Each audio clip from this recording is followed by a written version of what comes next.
Esto es Hoja de Vida con Iván Gallo. Hola Sergio, ¿cómo estás? Bien, ¿y tú? Muy bien, qué bueno verte además también. Es impresionante.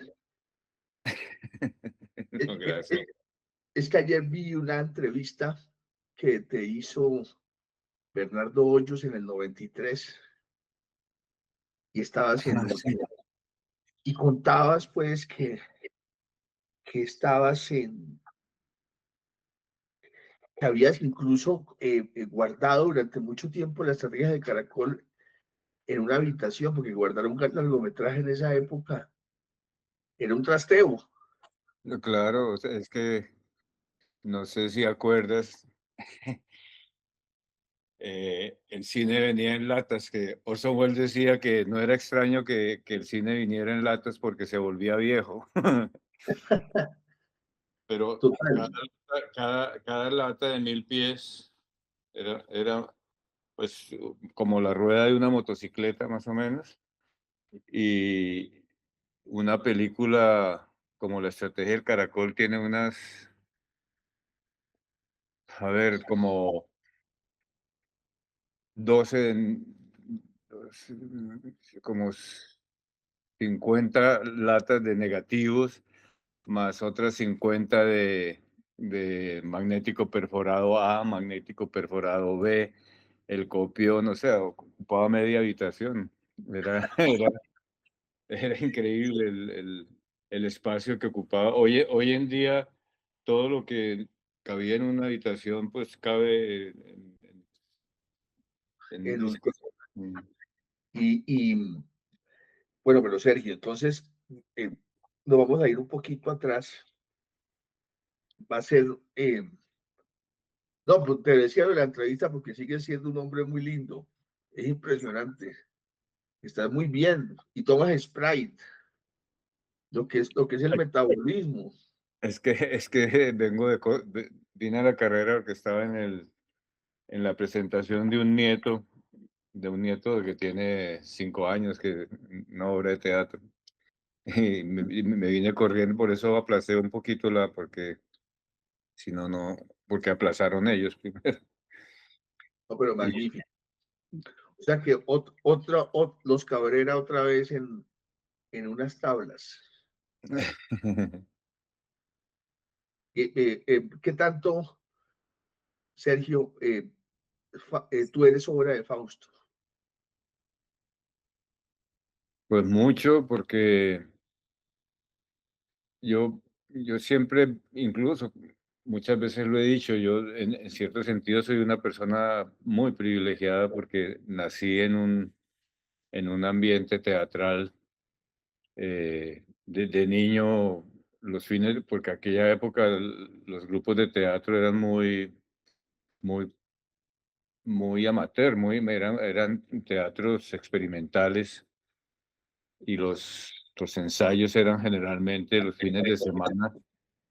Aprovechaban los fines de semana para ensayar, y entonces para mi hermana y para mí todas las salas de, no sé, lo que después fue el TPB, el Colón, el Búho, todos eran como sitios de juego, y yo crecí viendo ensayar y viendo marcar a los actores y viendo a mi padre en casa estudiar para los programas de televisión, ayudándole a pasar la letra, eh, oyendo las conversaciones de los proyectos que iban a poner en escena o las obras que iban a montar. O sea, yo crecí en digamos, un mundo muy parecido al mundo que con los años me ha tocado vivir. Y eso es un gran privilegio porque, bueno, eso, y además la ventaja de haber nacido en una época en que no había tantas distracciones. Entonces, desde muy niño, gran lector. Después, cuando viajamos a China, mi padre llevó una pequeña biblioteca de teatro, y las obras completas de Shakespeare y las obras completas de Cervantes en esos tomos de Aguilar en papel Biblia. y yo me leí todo eso porque había muy poco, ¿Cómo pues, distraer la mente? ¿Cómo es capaz de ir así? Me imagino que era difícil. pues en China no había cine, pero bueno, los primeros 2 años había cine, muy poco, cine chino. Después empezó la revolución cultural y ni siquiera había cine, sino el poco cine que veía era el que podía ver en la Alianza Francesa, que era un sitio donde pasaban películas todos los viernes pasaban películas. Entonces era una época donde leer era como el gran escape. Pues no había videojuegos, ¿no? En China no había televisión, no, no, pues había deporte, claro. Y antes de ir a China, pues la vida teatral de mi padre pues se me transmitía mucha información, mucho entusiasmo.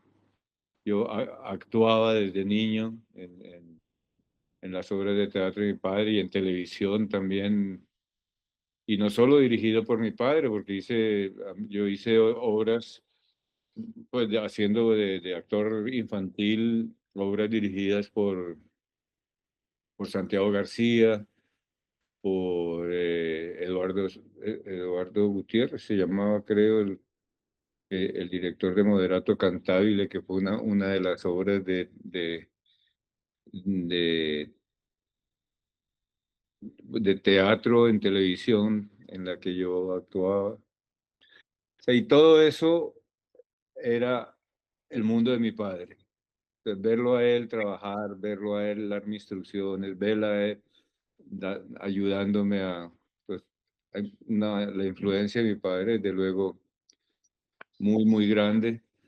Después, y hay que decirlo, después tuve periodos de lucha contra esa influencia. Eh, Claro, porque ya con los años, uno cuando ya tiene más definido el oficio, se da cuenta que hay cosas que consideraba virtudes que a la hora de la verdad se convierten en defectos. Entonces, por ejemplo, la teatralidad en el cine es complicada.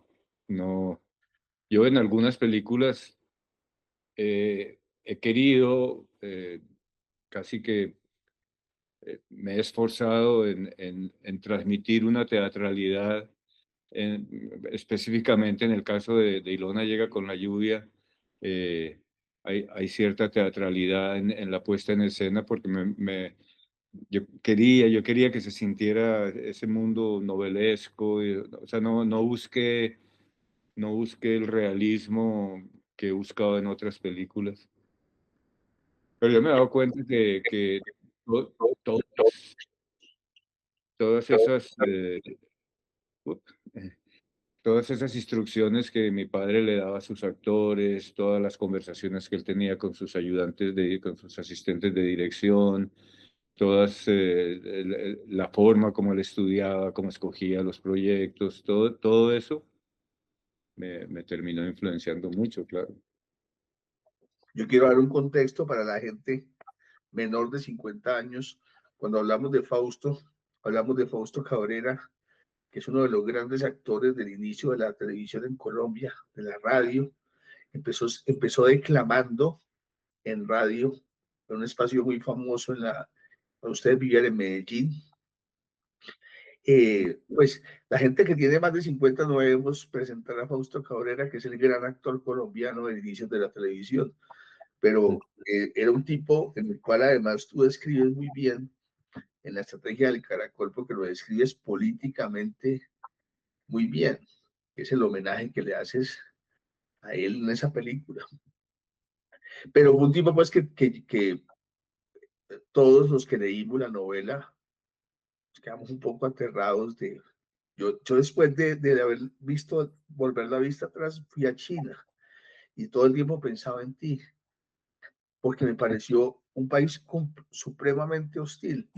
Dije, pobre Sergio, llegó aquí a los 9 años. Uy, cuéntanos un poco para la gente que no conoce esto, ¿cómo fue esa llegada a China con tu familia y cómo fue quedarse solo en China? En esa China de más de 60 años que era aterrador, Sergio, China es aterrador. Y tú aprendes a hablar, tú aprendiste a hablar español, porque tu primer idioma fue el chino prácticamente. Te costó más trabajo aprender español que el chino. Sí, bueno, y cuando yo regresé a Colombia, eh, me tocó tomar clases de español, más que todo de escritura y eso, pero hablaba como un niño. O sea, yo llegué a China de 13 años y ya mi léxico, mi lenguaje era el de, no evolucionó porque yo solo hablaba chino, inclusive con mi hermana hablábamos en chino, y uno con los padres a esa edad no habla. A esa edad uno lo saluda por la mañana y lo saluda por la noche cuando llega, pero mi vida siempre fue en chino, y cuando regresé a Colombia, que ya tenía ya 18 años, pues era un poco vergonzoso descubrir que muchas cosas no les conocía el nombre, o sea, hablando sin acento extranjero, pero sin conocer, sin poder expresarse bien. Y bueno, y no solamente tenía problemas con el idioma, también con la historia, con la geografía, con, con, con la vida cotidiana, porque pues había hecho una vida de chino todos esos años. Eh, y bueno, sobre la llegada a China, hoy cuando yo pienso y miro hacia atrás, fue bastante traumática. A pesar de que mis padres, cuando tomaron la decisión de viajar a China, la tomaron más o menos un año antes de viajar. O sea, primero hubo un intento de viajar y se aplazó y se aplazó. Y en todo ese tiempo en la casa se hablaba mucho de China. Ellos a propósito fueron como introduciendo el tema de China, de la Gran Muralla, de la Ciudad Prohibida, de Mao Zedong, de eso, como que se volvió un tema familiar a hablar preparándonos para el desembarco en China. Y pues nos hablaban de China como un país grande y maravilloso. Y cuando llegamos yo me acuerdo cuando llegamos a Pekín, el aeropuerto de Pekín era más o menos del tamaño ¿qué digo?, del Teatro Nacional. O sea, un edificio de 3 pisos. En la plataforma solo había el El avión avión pegado, llegado. que era un avión ruso de Aeroflot, y otro avión. O sea, en todo el aeropuerto solo había 2 aviones. Y claro, nosotros veníamos del Dorado, y mi hermana, cuando llegamos a Pekín y empezó a ver todo el mundo en bicicleta, todo el mundo muy pobremente vestidos, todos del mismo color, todo este mundo. La primera vez que salimos a la calle, pues al centro de la ciudad con un intérprete, eh, empezamos a ver pues un país muy pobre. Eh, Sergio, pero además ustedes salen y el guía les dice no se vayan a parar, por nada del mundo se paran y es- creo que Marianela es la que se queda mirando algo y cuéntanos eso y se formó un pues es mierda. que en esa época no habían extranjeros en China. Y para los chinos se mezclaban dos cosas, la cosa física, de que los extranjeros somos muy diferentes, tenemos la nariz desproporcionada, los ojos saltados, el pelo de colores, los ojos de colores, Ojos de sapo, te decían. ojos de sapo, eh, nariz de dragón, y claro, era, todavía pasa un poco, ¿no? Cuando vas a ciertos sitios y hay gente que llega del campo y eso se quedan mirándote, pero ya es normal caminar, pero en aquella época, efectivamente, si uno se detenía más de 30 segundos en algún sitio, cuando te girabas había 20, 30, 40 personas mirándote como quien mira un animal en el zoológico. Un Y extraterrestre. con frecuencia venían y no sé, y tocaban así, y los niños lloraban, los niños pequeños, los niños de 6, 7, 8 años lloraban y lo señalaban a uno, demonio extranjero, decía, why, why, porque era un país que no había extranjeros, no, éramos un puñado de extranjeros nomás, y en general que nos movíamos en sitios muy reservados, ¿no? Y era, como decía, un país muy pobre. China era un país del tercer mundo. De hecho, era el líder del movimiento de países del tercer mundo, país que estaba recuperándose de 100 años de guerra, eh, tratando de, porque era el año 63, los comunistas habían triunfado en el 49, estaba muy recién instalado el partido gobernando. Y, y bueno, aparte de eso, que es una cosa de los que los chinos casi no les hablan poco, un año antes había sido, 2 años antes había sido el gran salto adelante, que fue un, una decisión errónea de Mao Zedong de intentar, pues de Mao Zedong, el Partido Comunista, de intentar industrializar a China a la fuerza con la construcción de altos hornos y en el campo para producir acero. Y entonces los cultivos de productos alimenticios se redujeron muchísimo, y a todo eso se sumó un periodo de desastres naturales, de inundaciones, entonces había hambruna. En esa época en China, en esa época y hasta el último año que yo estuve en China, que fue 1975, para comprar ropa, para comprar comida, para todo, había cupones, todo estaba racionado. Con dinero, uno podía tener dinero, pero si no tenía cupones de algodón, no podía comprar una camisa, ni nada. Las cosas tenían precio, ¿no? Por decir, la camisa costaba, y tú, 10 yuanes y 3 cupones de algodón. Si no tenías los 3 cupones, no podías comprar. Yo me acuerdo que cuando yo llegué, me compraron, porque los inviernos en Pekín son muy fuertes, son de 20 grados bajo cero y eso, entonces los abrigos son muy importantes. Y entonces me compraron mi primer abrigo para el primer invierno, y al siguiente invierno yo había crecido mucho. Entonces me llegaba por aquí la manga y yo le dije, mamá, yo no quiero ir al colegio con ese abrigo. Y me dijo, mira, es que tenemos dinero, pero no tenemos cupones. No. Digo, pero bueno, finalmente ahí con las amigas consiguió prestados cupones y me compraron mi abrigo, pero era un país muy pobre, muy pobre. Y en una transformación muy agresiva. Pues Sergio, hay una parte en la novela que refleja un poco lo que estamos viviendo ahora con la cultura de la cancelación.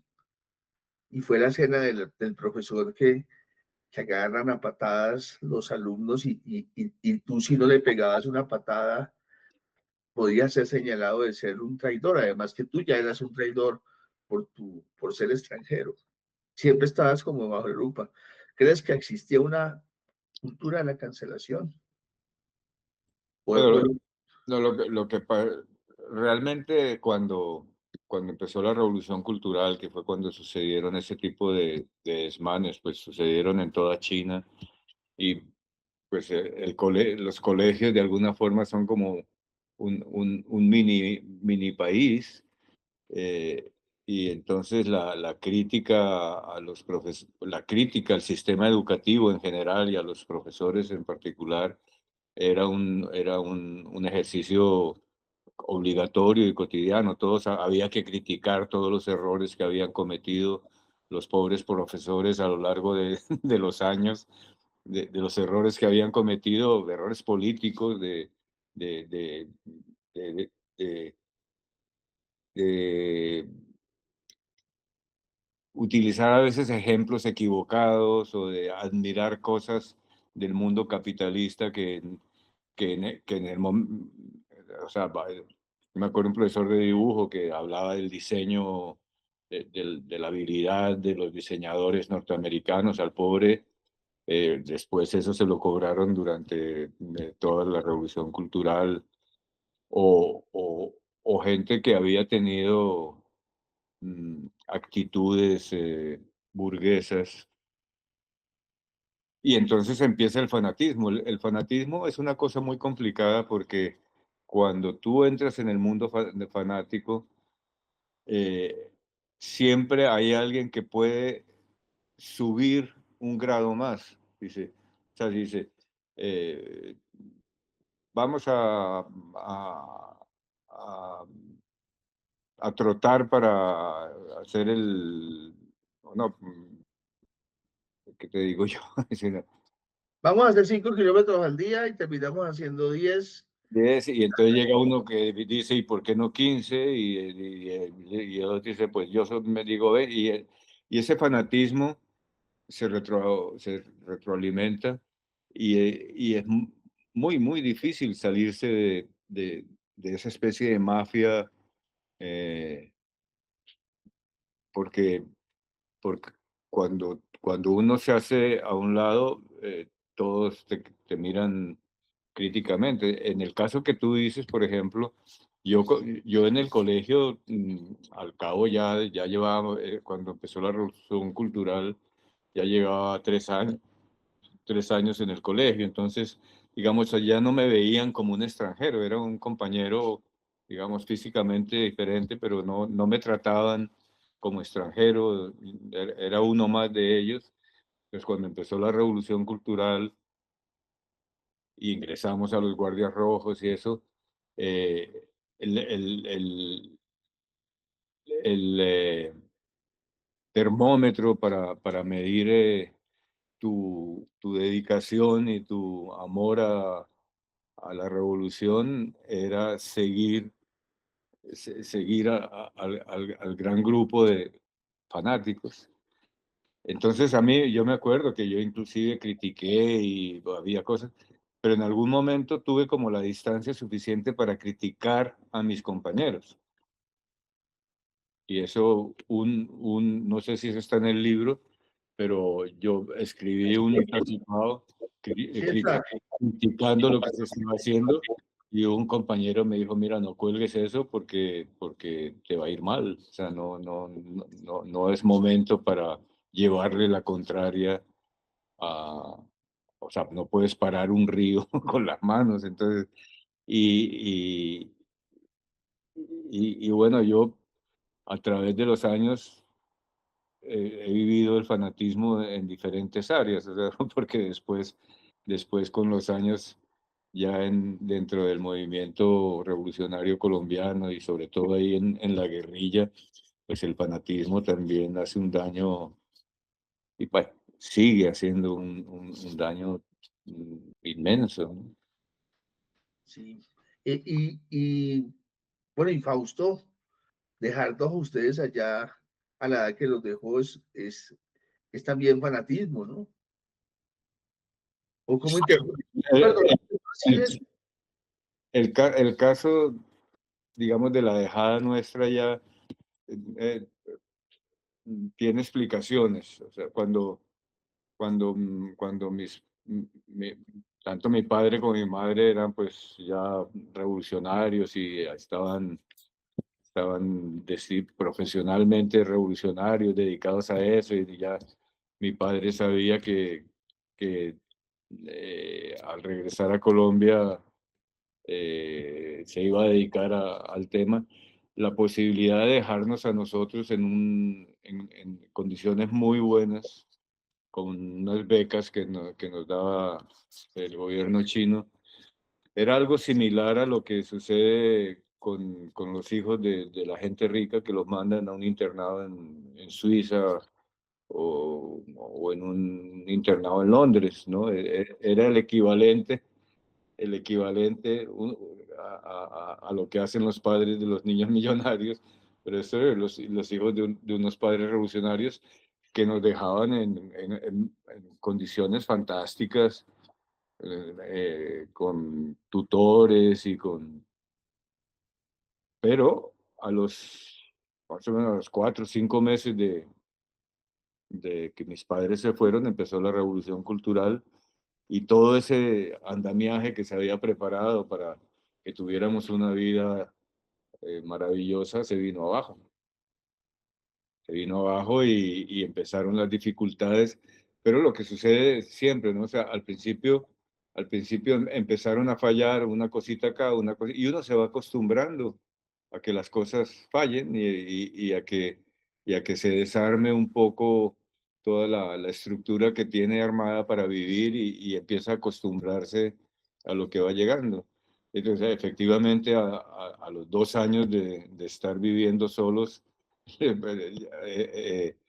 no, nos había pasado algo similar no sé si conoces la novela de Lord of the Flies, de El su, Señor de las Moscas.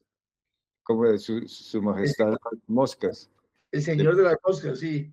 de los niños que están en una isla y que poco a poco se van volviendo salvajes. Pues sí, un poco eso nos pasaba a mi hermana y a mí, o sea, dos niños, pues jóvenes, pero con dinero, porque nos llegaba el dinero de la beca, sin colegio, sin nada que hacer, pues la evolución empieza a funcionar de una forma no prevista.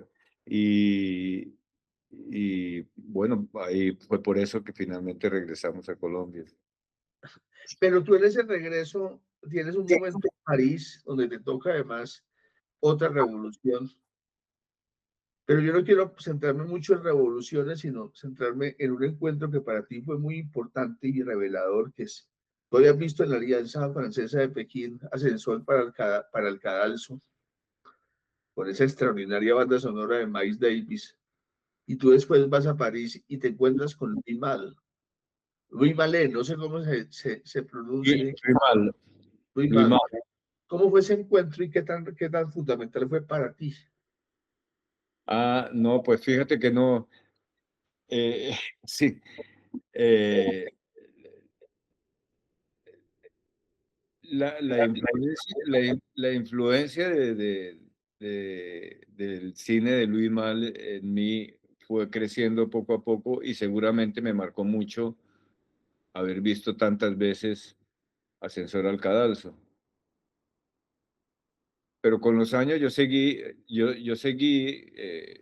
la filmografía de Louis Malle y encontré que, que él tenía una habilidad que yo quería de alguna forma copiar, o tener esa influencia, que es mostrar siempre la otra cara de la moneda, mostrar las cosas desde un ángulo totalmente diferente. O sea, si tú ves películas posteriores como Pretty Baby, por ejemplo, es la vida del burdel, pero vista desde un ángulo totalmente inusitado, o de Atlantic City, especialmente un caso de las películas de Louis Malle que a mí me marcó muchísimo, que es una que se llama La Convulsion, que es la historia de un joven que quiere entrar en el movimiento clandestino para resistir a los invasores alemanes durante la Segunda Guerra Mundial. Y como el chico es un poco, no es muy de fiar, tienen precauciones y eso, y no lo aceptan, y el joven se pasa a las filas nazis. Y entonces todo ese universo de Luis Mal a mí me marcó mucho y empezó marcándome por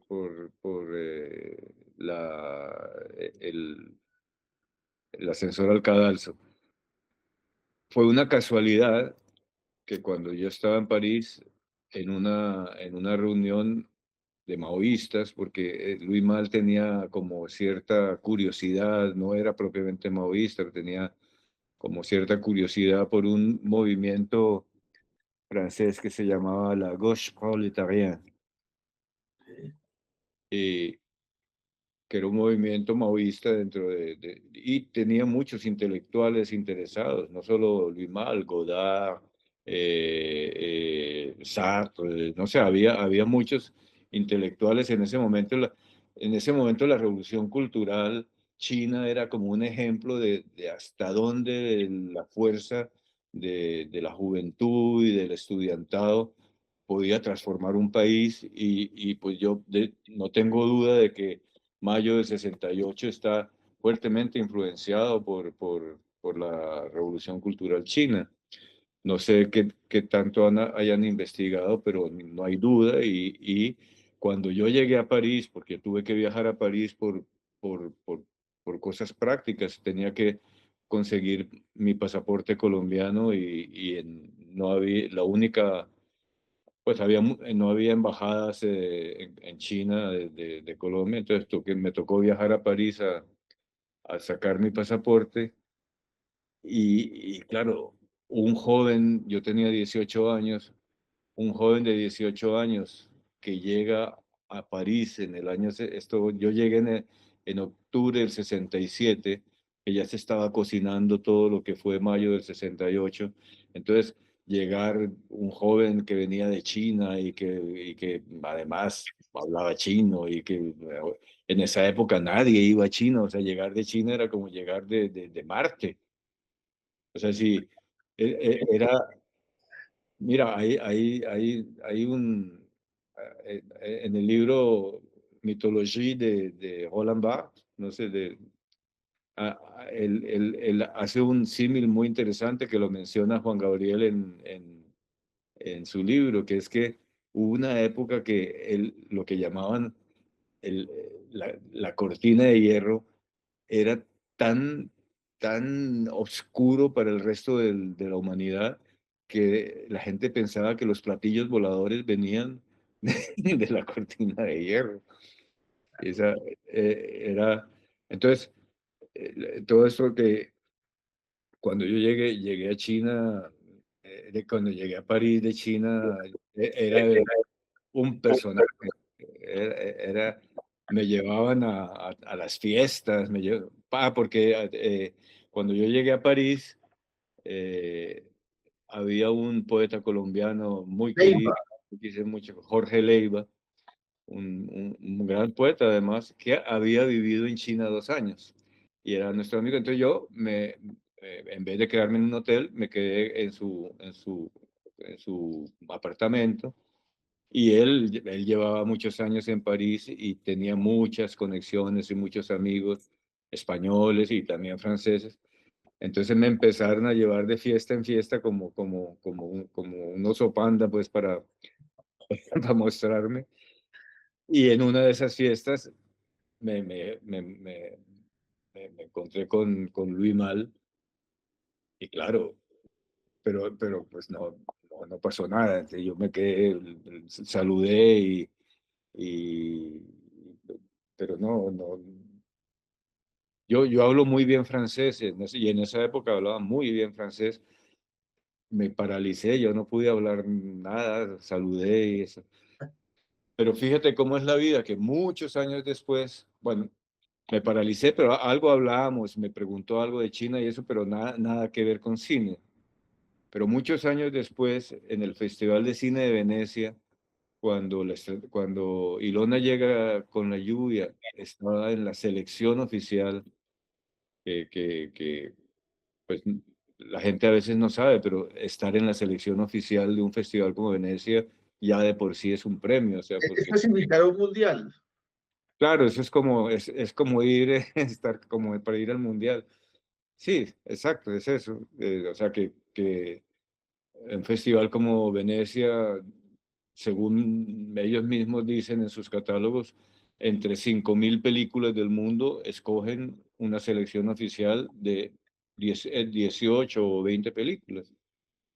Entonces, Ilona estaba ahí y casualmente en ese festival había un homenaje a Luis Mal. Entonces yo lo busqué un día en el lobby a saludarlo y a decirle, mire, yo lo he admirado mucho eso y quiero contarle que yo lo conocí, no sé qué. Y él me dijo que se acordaba. Oh, Él se acordaba de aquella vez que conoció a un joven de 18 años que venía de China. Pero no, o sea, así a nivel personal es solo la anécdota, pero la influencia del cine de Luis Mal sí ha sido muy importante en mi cine. sin embargo, te gusta más Bertolucci. Yo recuerdo que El Conformista para ti era una película fundamental. ¿Sigue siéndolo? Sí, sigue siéndolo. Sí, sigue siendo, especialmente El Conformista. Me gusta todo Bertolucci. Bertolucci tuvo una vejez poco brillante comparado con sus inicios. Pero yo he visto todas las películas de Bertolucci y desde luego el Conformista es la que más me gusta. Me gusta también mucho eh, 900. La gran película de 5 horas con Gerard Depardieu y Robert De Niro. 900 que yo la vi con él al lado. ¿Por qué? ¿En qué contexto? Ah, ¿En qué porque, contexto? porque en el año, no me acuerdo exactamente, pero fue más o menos en el 81 o así, 82, ¿Cartagena? Bertolucci lo invitaron a Cartagena con una película que se llamaba La tragedia de un hombre ridículo. Y le Y fue una, súper mal esa película. era una película con Hugo Tognazzi, que era un actor que no era como de Bertolucci. Era una historia bonita, historia de un fabricante de queso parmesano y, y la película no le había arrancado mal. El Festival de Cartagena fue el primer festival que fue. Después estuvo en Cannes, la película. No sé ¿A cómo, porque, poco? en fin, en todo caso, él vino a presentar la película y de hecho, Luis Ospina y yo, que yo lo había conocido en la escuela de cine y entonces fuimos al hotel, yo al hotel Capilla del Mar estaba, me acuerdo, yo averigüé y llamé, le dije ahí en recepción, dígale al señor Bertolucci que, que quiere verlo un exalumno de la Escuela de Londres.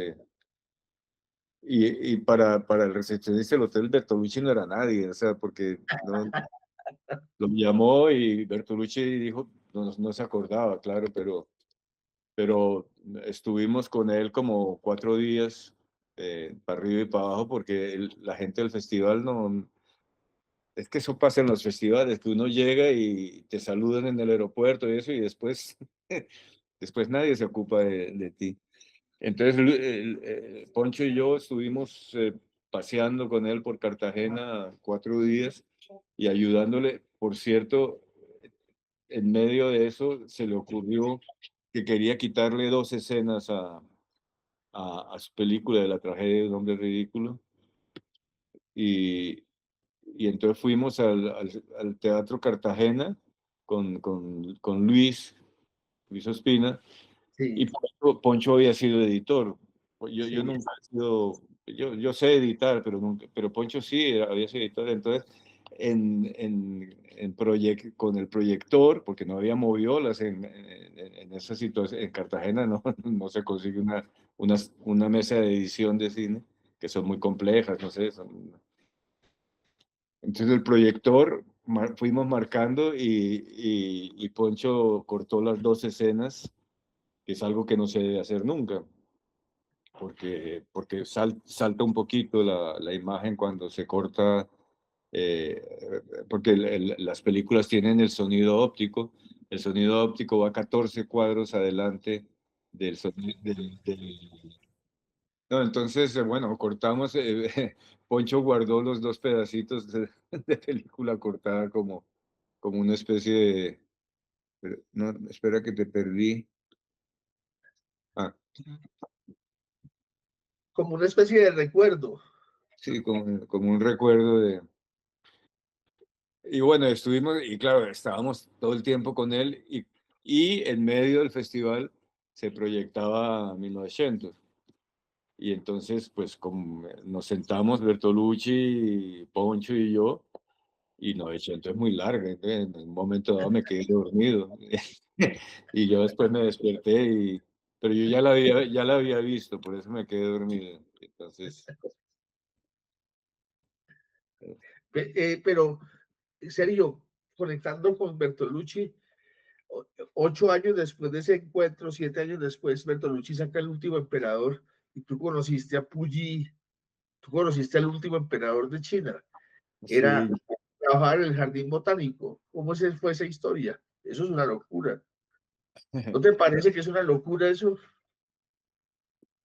sí, bueno, visto ahora, pero fíjate que en ese momento, no, en el momento en que ocurrió, era todos los sábados, porque nosotros los extranjeros vivíamos todos concentrados en unas residencias muy elegantes, el Hotel de la Amistad, que era como una pequeña ciudadela, era cercada, ¿no? Como un gueto.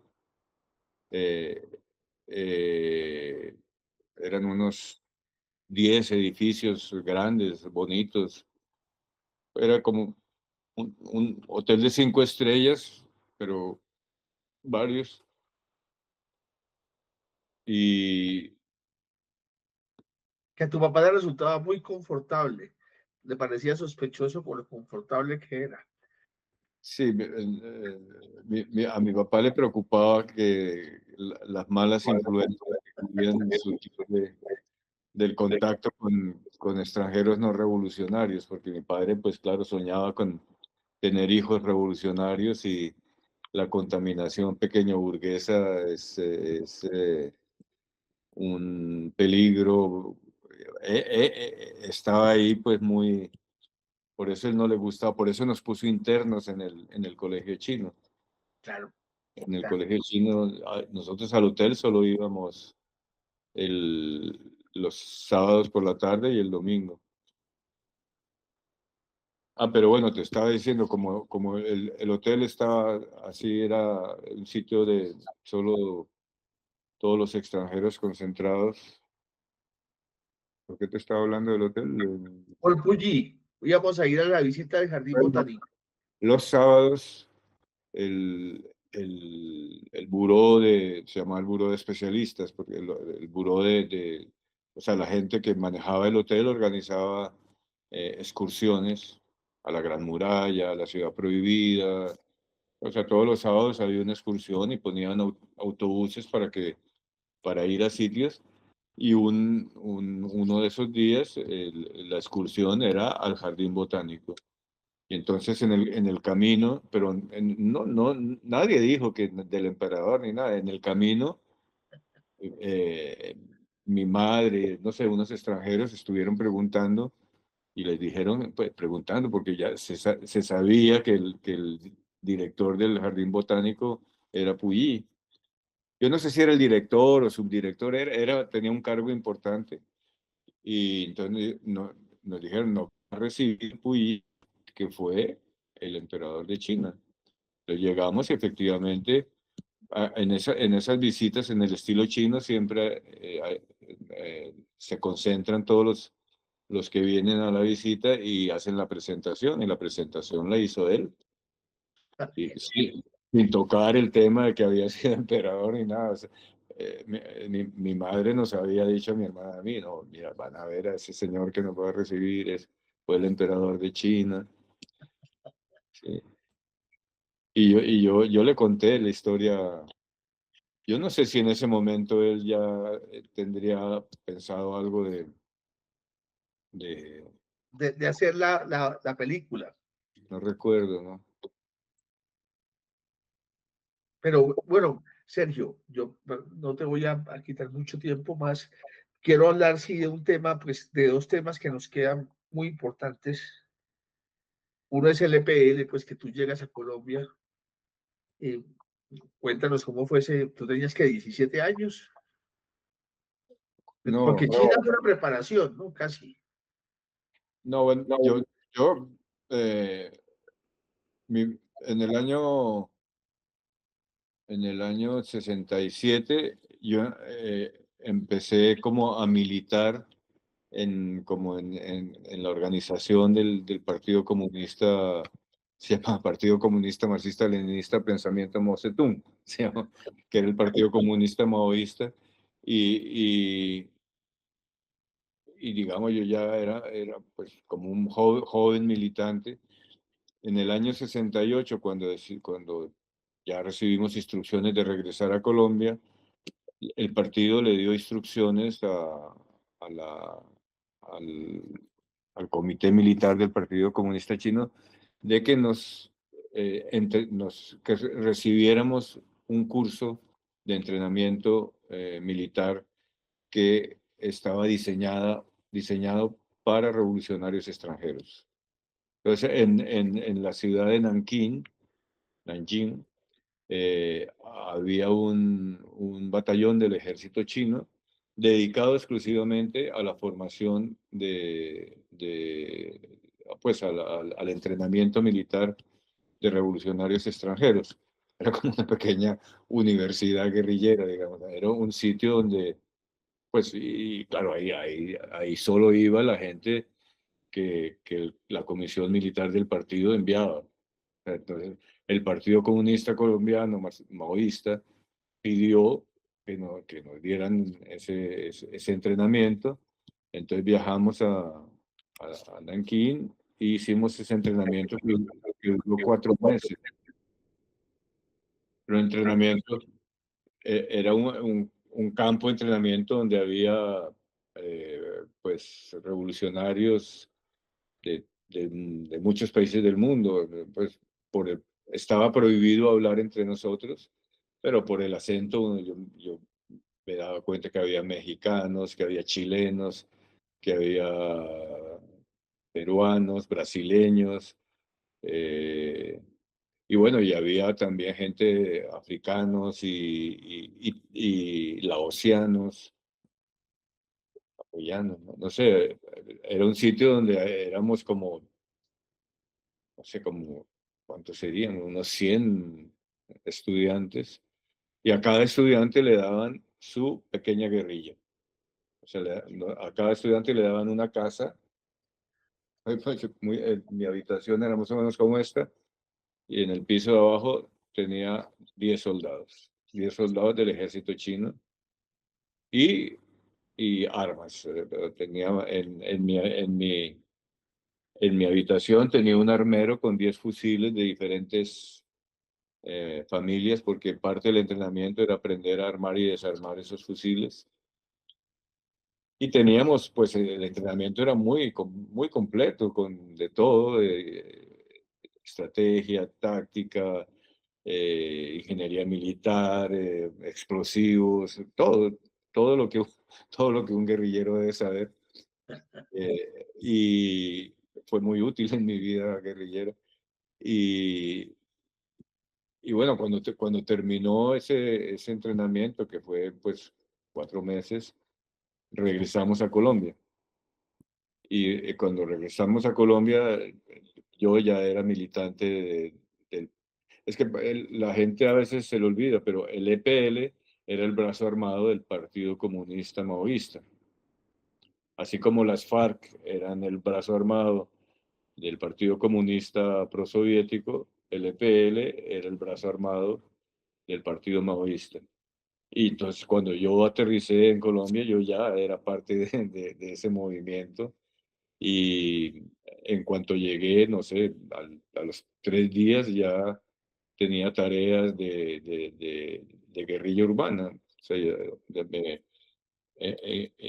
me pusieron en una guerrilla urbana paralelamente con un trabajo cultural que hacía mi padre en una cosa que se llamaba el Frente común en el arte y la literatura, que era un movimiento cultural que agrupaba diferentes pequeños grupos de teatro sindical, de teatro universitario. Y ahí yo dirigía 3 grupos de teatro y ahí hacíamos proselitismo para ganar adeptos a la causa. Y, y bueno, en medio de ese trabajo tenía, paralelo a eso, tenía acciones militares urbanas, pues no militares propiamente, pero me tocó, por ejemplo, varias veces viajar de Medellín a Bogotá a traer armas, o sea, porque con mi tipo físico era más fácil, era arriesgadísimo, pero traer maletas con armas, porque se suponía que a mí no me iban a, porque yo no sé si la gente no se acuerda, en esa época, esto era el año 69, en las carreteras había retenes, muchos, y te hacían bajar las maletas del bus y pararse al lado de la maleta. Pero tú tenías pinta de rico. Yo tenía pinta de rico, y Podías pasar. además cuando hacía ese tipo de acciones, me pedían de que me vistiera, o sea, de que presumiera de rico, pero viajando en flota Magdalena, porque no podía ser en avión. Claro. Era Bueno, sospechoso, ¿no? Un poco. tenía muchas acciones, no tan militares, pero acciones de apoyo logístico a la guerrilla, a imprimir periódicos, imprimir brazaletes, imprimir uniformes, cosas. Y Bueno, en una de esas, y aparte de eso, yo estaba dándole instrucción a 2 compañeros, a 3 compañeros, para, para fabricación de explosivos, que era una de mis especialidades. La fabricación de explosivos artesanales es, digamos, una cosa muy útil para, para un, para un, para un revolucionario. Entonces, eh, no sé si tú sabes, o sea, por ejemplo, con el nitrato de amonio, que el nitrato de amonio es cualquier abono nitrogenado de los que se usan en la agricultura, son abonos hechos a base de nitrato de amonio. El nitrato de amonio es una forma de nitroglicerina. No es, pero es parecido, digamos. Entonces, si tú diluyes el nitrato de amonio en agua y después con acerrín, echas el acerrín en esa sopa de nitrato de amonio, entonces el acerrín chupa el nitrato de amonio y después lo pones a secar a la sombra y eso es como dinamita. Eso, o no sé, el fulminato de mercurio que se hace con mercurio. O sea, explosivos caseros que se pueden hacer y yo era, digamos, era instructor de eso para 3 compañeros y no sabemos exactamente qué pasó. En un momento dado volaron un apartamento y murió uno de los 3. Y por esa razón, entonces, mi vida de guerrillero urbano llegó a su fin y me mandaron para el monte. O sea, a los 2 días de que sucedió eso, las posibilidades de que me cogieran preso eran muy grandes, entonces me mandaron para el monte, y, y yo cumplí 19 años o sea, el viaje era de Medellín a Dabeiba. Y en Dabeiba entrábamos a la montaña y ahí entramos y caminamos varios días y llegamos a un campamento guerrillero donde cumplí 19 años. Es que me acuerdo mucho porque el comandante del EPL en ese momento era Francisco Caraballo y que el otro día, todavía me hablo con él con mucha frecuencia y hablé con él hace como 15 días. Y Caraballo me acuerdo que porque cuando uno entra le piden los documentos, me tocó entregar la cédula, no era la cédula, era, eh, en fin, el documento de identificación que tenía, y entonces vio que estaba cumpliendo años ese día, y entonces organizó un pequeño grupo de guerrilleros ahí, eran como 12 guerrilleros, los puso ahí, dijo, el compañero Raúl está cumpliendo años, no sé qué, y me cantaron el Happy Birthday. Medio surreal la No, totalmente. y, y entonces ahí empezó mi vida guerrillera, eh, como yo tenía ese entrenamiento eh, de del ejército chino, de alguna forma me convertí en instructor de de de los guerrilleros, y después durante un tiempo fui escolta de Caraballo, escolta de Libardo Mora, escolta fui también escolta de Pedro León Arboleda, porque, me ponían, digamos, en el primer anillo de seguridad, porque se suponía que yo era muy bien preparado, ¿no? Era un guerrillero, eh, Experimentado ya. claro, pero yo nunca tuve ningún cargo, o sea, yo nunca fui ni comandante, pues tenía 19 años, era un guerrillero raso, lo que pasa es que tenía una preparación militar mm, muy por encima del promedio. ¿Y cuánto duraste en la guerrilla? En la guerrilla duré, el otro día sacamos la cuenta, 3 años y 10 meses con Ok. sus... Como diría Sergio, Sabino, 3 años, 10 meses con sus noches. Sí, o sea, son 7 años casi. Porque, sí, casi 4 años. Sergio, no puedo terminar la entrevista sin preguntarte por algo que sigue pasando, y es que la estrategia de Caracol está muy viva, o sea, muy viva. Yo tengo 48 años, yo la vi a los 15, me acuerdo mucho la fila para entrar a verla. Yo ya había visto técnicas de duelo, por supuesto, eh, pero eso fue un suceso muy impresionante para mi generación. Pero con Internet ha pasado algo que yo creo que a ti, no sé si te preocupa o no, a Ramón Jimeno no le preocupa, y es que se ha clipeado. Entonces la estrategia de Caracol, que es muy difícil conseguir en plataforma ahora, no está en RTBC, no está en buenas condiciones en YouTube, se ve por partes, y los centennial, o sea, la gente que tiene 20 años, la generación posterior al millennial, la está viendo pedaciada y la entiende.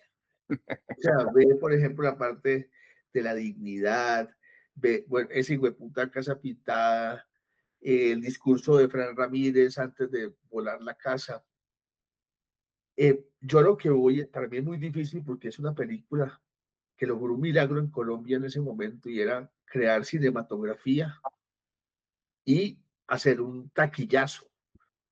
O sea, ahí se nota tu habilidad haciendo comerciales, que además eres uno de los grandes maestros del comercial, pero también tu habilidad para conocer al público colombiano. Me enteré ayer justamente que fue una paridera esta película, porque tú la filmas, después de técnicas de duelo te ganas un concurso en Focine, pero a María Emma Mejía le pareció que era muy tenaz que tú terminaras una película y empezaras otra, porque había que hacer fila. Tú pusiste plata para esta película. Yo no Mm, sé bien si esto es una pregunta o no, pero quiero hablar de la estrategia de Caracol y quiero hablar cómo se mantiene vigente, y quiero hablar de algo también, Sergio, perdóname. Es que estamos en un momento crítico. Estamos en un momento donde hay una campaña, hay dos campañas en Colombia, una campaña de un tipo que es un narco, eh, que es un abogado de la mafia, y estamos hablando de un tipo contra un tipo decente que no sabe comunicarse. y que ha sido incapaz de crear un eslogan. Eh, ¿Cómo hacemos? Y además deberían hacer proyecciones de la estrategia del caracol en los barrios, porque la estrategia del caracol apela a la indignación, que es un sentimiento que es muy bueno para llevar a la gente a votar. Mejor dicho, me cagué en la estrategia de caracol, lo estoy poniendo como si fuera propaganda y eso no es propaganda, pero quiero preguntarte por ese proceso y qué significa para ti que la sigan viendo.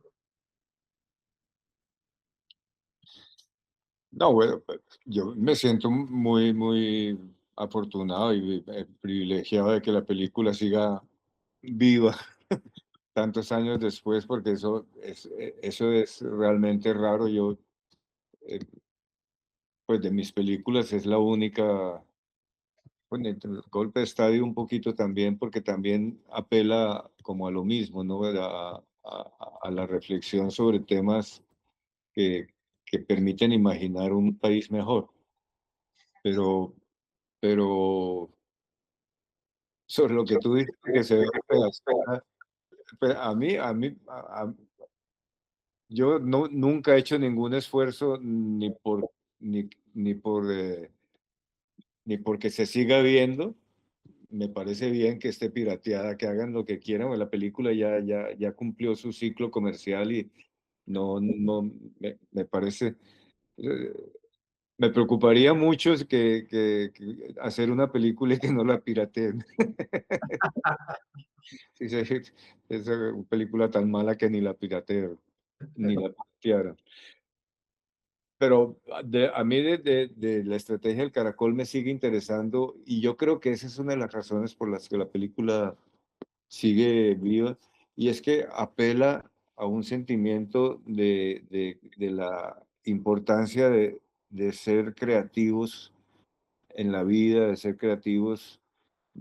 creativos políticamente, de ser creativos socialmente, de abandonar la idea de que, de que hay que basarse en la experiencia y que hay que seguir los ejemplos y que hay que seguir las sendas y las huellas que han marcado otros. Eso es un error de Nietzsche. Ya, Nietzsche ya apelaba a lo grave que es basarse en los temas históricos para avanzar y eso sucede con el individuo. O sea, la importancia de ser creativos en la vida, individualmente, colectivamente, políticamente, socialmente, nacionalmente, futbolísticamente. Dice, no podemos seguir como hemos durante años y años copiando modelos. Y la estrategia se trata de eso. La estrategia se trata de que nosotros como colombianos tenemos muchas posibilidades de ser creativos. Está a nuestro alrededor la posibilidad. Y cada vez que algún colombiano hace algo creativo, triunfa. Y yo creo que la película transmite un poco eso. Sí. eh, eso, o sea, estos inquilinos acostumbrados a ver cómo resisten el desalojo por las armas y que siempre fracasan, se les ocurre una solución que es pírrica, ¿no? Porque finalmente la película se ve que la cosa no funcionó tampoco esta vez, pero por lo menos el tema de la dignidad, el tema de haberse sacado el clavo, ¿no? Entonces, esa pequeña faceta es lo que a mí más me interesa y creo que es lo que hace que la película sea atractiva para la gente, porque es realmente muy raro que una película 30 años después todavía la pasen. Además que sin haber hecho ningún esfuerzo, pues nunca ha habido, ni Ramón ni yo hemos promovido, ella solita se ha ido ubicando ahí en un puesto privilegiado de la cinematografía colombiana. Y de la cultura. si uno va a la Candelaria con un turista, le pregunta a uno, bueno, lléveme a la casa de la estrategia del Caracol. O sea, forma parte del tour bogotano, porque es una película muy bogotana. Sí, muy, muy bogotano. Fíjate, lo que es extraño, es tan bogotana que en un momento dado, cuando ya la película la tenía medio terminada y tenía dificultades para hacer la postproducción, de repente me entró el temor de que la película no se entendiera fuera de Bogotá. Y yo hice una proyección como para unas 20 personas, solo con el fin de ver si se iba, y eran todos de fuera de Bogotá. Me acuerdo que entre ellos estaba William Ospina y otros. Yo, vamos a ver dónde hay que retocar o tocar o modificar algo para que la película se entienda en todo el país. Era una preocupación que yo tenía, pues yo siempre pensaba que hay que hacer las películas para el público. Uno, para mí escribo, pero el cine es para el público. Bueno, hay directores que son, son mucho más, que no les interesa el público. A mí me interesa muchísimo, es la razón de ser de mi esfuerzo, llegarle al público y ojalá a muchos y ojalá mucho tiempo. Y como la estrategia, ojalá que permanezca vivo mucho tiempo. Y y cuando hicimos esa proyección, a la salida me dijeron, no, no toques, no toques nada. Y mira cómo es la vida, la película se entiende. Yo he estado en proyecciones de la estrategia del Caracol en Hong Kong, en Tokio, desde luego en Madrid, París, Berlín. Tú sabes, la estrategia duró, en una sala de cine en Roma duró un año y un mes. No, no, no, qué locura. Y en, eh, en España estuvo como 8 o 9 meses, o sea, entonces las paradojas, yo pensando que la película no la iban a entender fuera de Bogotá y resulta que la entienden en Hong Kong. Yo estuve en Hong Kong y la gente aplaudía porque en Hong Kong el problema de la vivienda es igualito que en el Cartucho, que en la Candelaria. Entonces, pues fue una casualidad. No, no fue una casualidad. O sea, yo realmente cuando hice la película tenía clarísimo que yo quería hacer un microcosmos del país en esa casa, ¿no? O sea, que yo que había intentado por las armas hacer una revolución y no había podido, iba a hacer una revolución en una casa. Y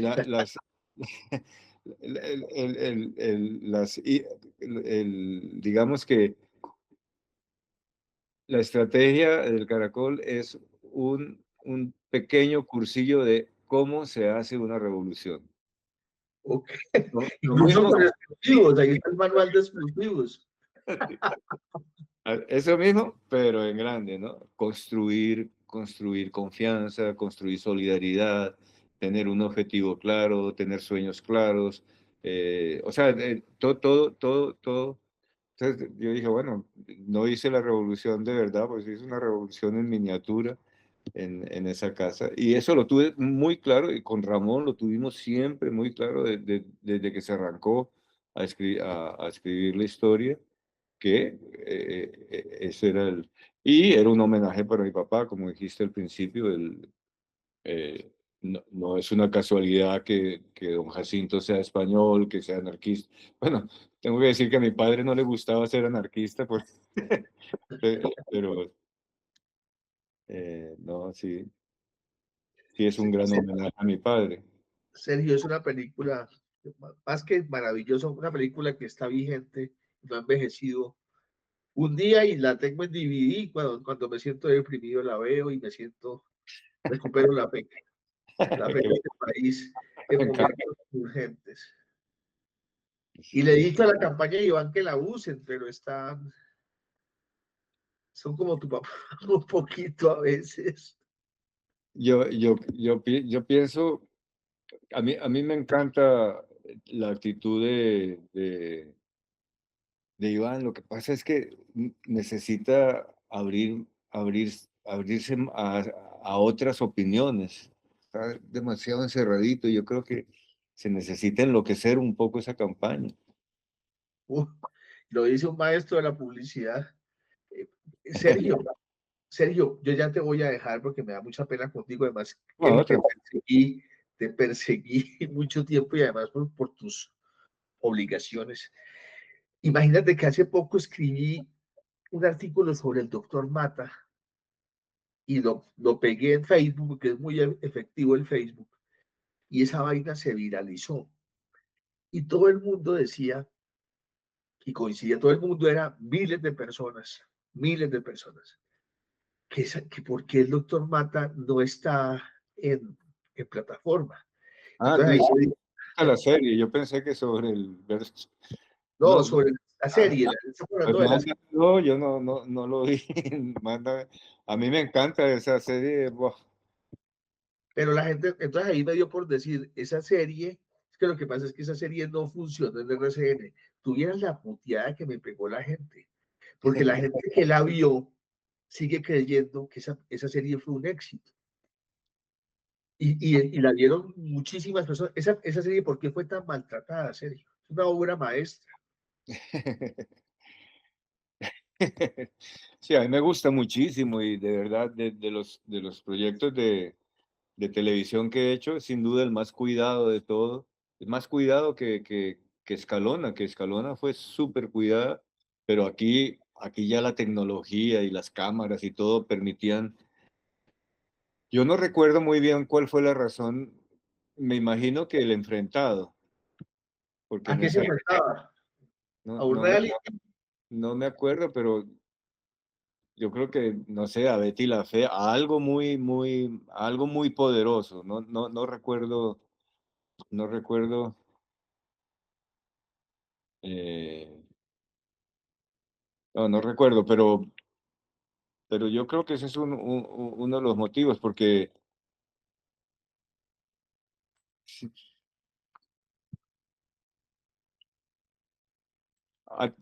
tiene algo que yo aprendí en esa serie, y es que tener un protagonista tan perverso, no, de pronto no, a la gente no le gusta, no estoy seguro, porque la forma como construimos el personaje Con con, eh, Enrique. con Enrique era, digamos, para que un tipo como ese tenga éxito, tiene que ser encantador, tiene que ser, tiene que ser como era el doctor Mata. Y la gente tal vez prefiere los malos que no ocultan su maldad, sino que son malos, malos. No lo sé, pero sí, es una curiosidad. A mí también me parece una serie, me encanta, y no está en ninguna plataforma, ¿no? No está en ninguna plataforma y la gente la pregunta, pero a mí me dio por decirle, esa película, esa serie no fue tan usted vieron los hinchas, pero me escribían al interno. Usted no sabe nada, porque la gente además no entendía, ¿no? Yo no estaba diciendo que fuera una mala serie, sino que no le fue bien. Eso es mentira, usted no sabe nada de televisión, ¿cómo es posible? Serio, la aman. La gente que la vio la recuerda porque esa serie es del 2013, o sea, ya también venció el tiempo, tiene 13 años. RCN debería reponerla, porque la gente la necesita ver otra Mm. vez. Y yo creo que 13 años después la van a entender mejor. Es como todos se van. Mándame el artículo para... Voy a mandarlo. Es como todos se van. Mm. Todos se van es una película que ha aguantado el paso del tiempo. Una película que no le gustó mucho a tu papá. No, no. Hay una frase buenísima que se la dije ahorita a la campaña de Cepeda, porque la campaña, yo estoy haciendo algunas críticas por lo cerrado de Cepeda, entonces me dicen, pero ¿cómo es? La ropa sucia se lava en casa, y entonces respondí como tú le respondiste a tu papá, y si la casa no tiene lavadero, Eh, eh, Tú sabes que es uno de las principales fallas de la izquierda es esa incapacidad de ser autocríticos y de no de insistir en repetir el error lo contrario de la estrategia del caracol, insistir en el error. Sí,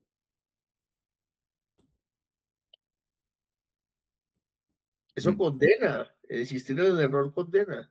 sí, no, claro. Pero Pues todos se van es felicito. el caso del narcotráfico, o sea, siguen cometiendo el mismo error, o sea, no da resultado la guerra contra el narcotráfico. ¿Por qué no cambian de, de política o de guerra, de estrategia? O sea, que ya está clarísimo que no ha funcionado, todo lo que han hecho no ha funcionado y insisten. Yo creo que en los dos casos, en el de la izquierda es porque la tentación de ser mártir sigue siendo muy poderosa, de decir, es que no me dejaron, tenía un proyecto muy interesante, pero no. Y en el caso del narcotráfico, pues porque da plata. Pero ellos saben que es. Sergio, te agradezco muchísimo. No, con mucho gusto, un placer. Vuelve cuando quieras. ¿Cómo estás en China? ¿Bien? ¿O te estás, cómo ha sido este regreso a China?